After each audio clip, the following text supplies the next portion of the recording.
আসছে পৌষ সংক্রান্তি।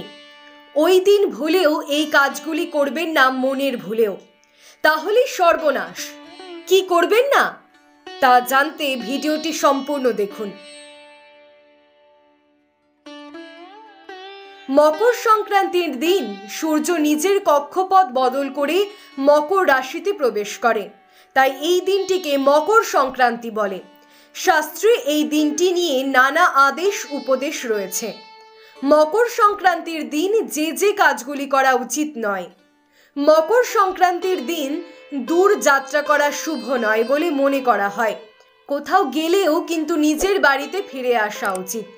কথিত আছে, প্রাচীনকালে এক মুনি নিজের বাড়ি থেকে ওই দিন যাত্রা শুরু করেন এবং তিনি আর কোনো দিন ফিরে আসেননি। তারপর থেকেই এই যাত্রা না করার প্রচলন।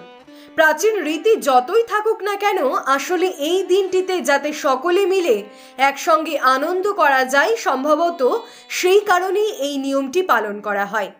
ঘর বাড়ি, বিশেষ করে রন্ধন সামগ্রী ও রান্নাঘর অপরিষ্কার রাখা উচিত নয়।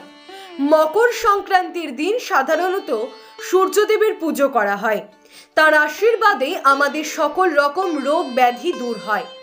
তাই এই বিশেষ দিনটিতে সকলেই নিজের ঘরবাড়ি, বিশেষ করে রান্নাঘর ও রন্ধন দ্রব্যাদি পরিষ্কার করেন, যাতে সমস্ত রকম অপরিশুদ্ধতা দূর হয়।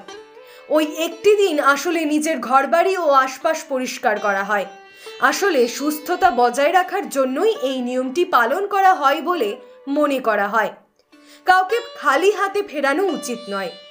মকর সংক্রান্তি আনন্দ ও উৎসবের সঙ্গে পালন করা হয়, তাই ওই দিন কোনো গরিব, দুঃখী বা ভিক্ষার্থী এলে তাকে খালি হাতে ফেরাতে নেই।